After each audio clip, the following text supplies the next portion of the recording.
सबसे पहला क्वेश्चन मेरे पास ये आ रहा है कि जो आत्मा, चेतना और अमरता के ऊपर आज जो मानव जात बहुत रिसर्च कर रही है, कई लोग विदेशों में लाखों डॉलर हर के ऊपर खर्च कर रहे हैं इसलिए कि वो अमर हो जाएं या अपना जीवन लंबा कर सकें। आपका क्या कहना है इस मानव की अमरता के ऊपर?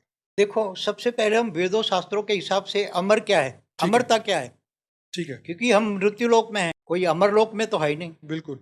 तो मृत्युलोक का 5 तत्वों का शरीर है। तो 5 तत्वों में तो शास्त्रों में भी बताया कि जब बड़े-बड़े असुर बहुत तपस्या करते थे, जी। ब्रह्मा की तपस्या और महादेव की तपस्या करते थे, तब वो अमरता का वरदान मांगते थे। क्योंकि बिल्कुल। असुरों को देहभान ज़्यादा होता था, वो भोगी होते थे। हम्म। तो इनको था कि यहाँ 5 तत्वों के मृत्युलोक में शरीर में मृत्युलोक का शरीर अमर हमें बनाएगा। मगर वो कभी ब्रह्मा ने या महादेव ने कभी भी अमरता का वरदान किसी को भी नहीं दिया। क्योंकि वो दोनों महादेव और ब्रह्मा तो जानते ही थे, ये तो मृत्यु लोक है, अमर लोक तो है ही नहीं। 5 तत्वों का शरीर, यहाँ तो अर्ध प्रलय, प्रलय, कल्प प्रलय होता ही रहता है। और फिर जब महाकाल प्रलय होता है तो भी अमर नहीं हो सकता कोई। महाकाल प्रलय में तो अनंत कोटि ब्रह्मांडों का महाकाल प्रलय होता है। तो महर्षि महाकाल बन के जब अनंत कोटि ब्रह्मांडों को अपने रोम रोम में समा रहता है, तो अनंत कोटि ब्रह्मांड भी नहीं रहते। तो वो अमर कहाँ हुए? हाँ? ब्रह्मांड भी अमर कहाँ हुए? अमरता की बात करते हैं तो ना। वेदों में अमरता की बात की है, वो क्या है फिर?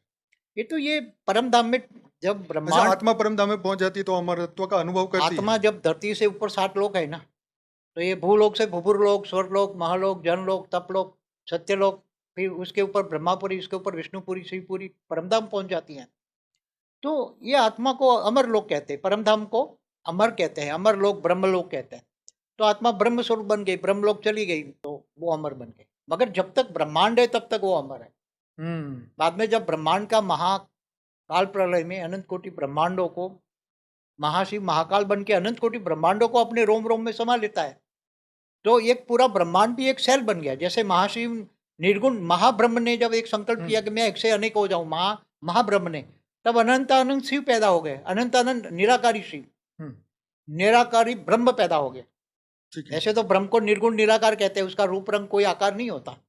तो महाब्रह्म से ब्रह्म, एक संकल्प मात्र से ब्रह्म पैदा हो गए। तो महाकाल प्रलय में ब्रह्म भी महाब्रह्म में समा जाता है। ऐसी तरह महाब्रह्म भी परम महाब्रह्म में समा जाता है।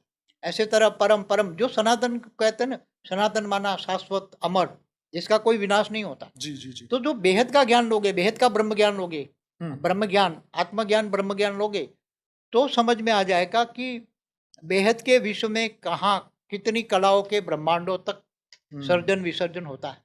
जो सर्जन विसर्जन होता रहता है, इसको अमर नहीं कहेंगे।